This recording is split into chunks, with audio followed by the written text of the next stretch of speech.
गोजोन हामलायनायजों लोगोसे नोंथांमोनखौ गोदान खौराङाव बरायबाय। अन्नानै नोंथांमोना बे रादाबखौ जोबजासे नायलां।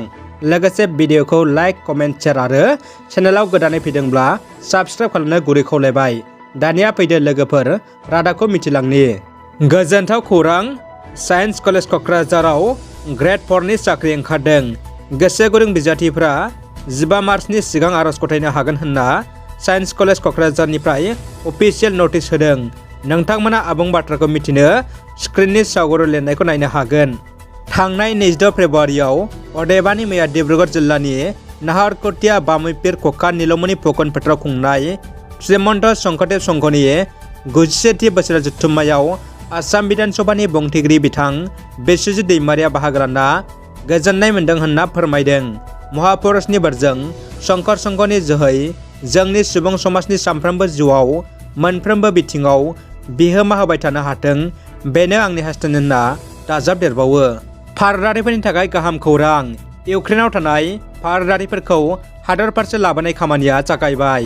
मैया एयार इन्डिया बिरखंजों इउक्रेननिफ्राय भारत फारसे लाबोबाय।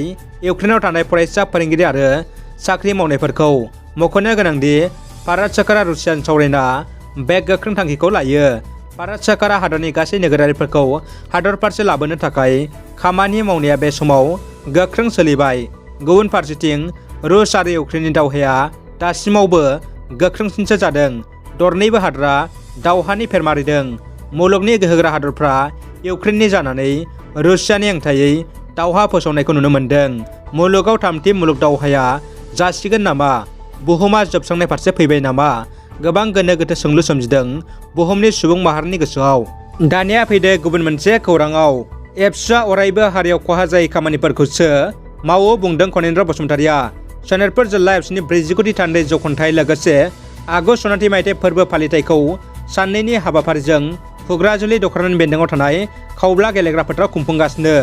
बे थान्दै जौखोन्दायनिनो थान्दै मेलखौ बेखेवना होयो मिरु एबसुनि गाहाय नेहाथारि मानगोनां मुस्रि खनेन्द्र बसुमतारिया।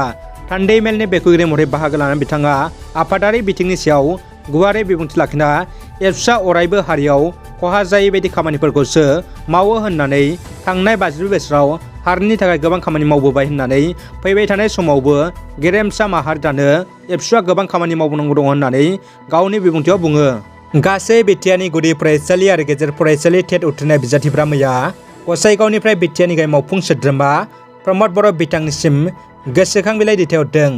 अल BTR LP and UP TET qualified एस'सिएशननिफ्राय गसाइगाव बिटिआरनि मावफुं सोद्रोमा वेलसन हांसदा बिथांखौ लोगो हमनानै बिथांनि गेजेरजों बिटिआरनि गाहाय मावफुं सोद्रोमा प्रमद बर' बिथांनिसिम गोसोखां बिलाइ दैथायहरदों।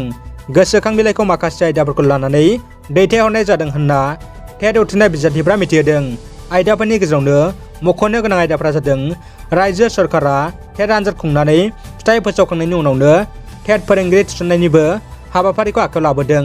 नाथाय बिटिसि एबा बिटिआरआव माखासे बोसोरनिफ्रायनो गोबां थिसनथाइ लांदां जानानै थासेयावबो थिसनथाइ होनायखौ नुनो मोननाय जायाखै। जाहोनाव बिटिआरआव थांनाय इं 2019 मायथाइ आरो इं 2020 मायथाइयाव टेट उथ्रिनाय बिजाथिफ्रा दासिमबो फोरोंगिरि साख्रियाव थिसनथाइ मोननो हायाखै। बेनिखायनो आथिखालनि बिटिआर सरकारखौ बे गोसोखांलायनि गेजेरजों थाबैनो बिटिआर ओनसोलावबो रायजो सरकारा टेट फोरोंगिरिनि थिसनथाइ होनो खावलायहरो। दानिया फैदो जोबथा खौराङाव। क'क्राझार सरकारि फरायसालिमा फरायसा गौथुमनि बिसायख'थिया मैया जोबलांबाय। गिबि खेब क'क्राझार सरकारि फरायसालिमायाव जारिमिनारि देरहासारनाय।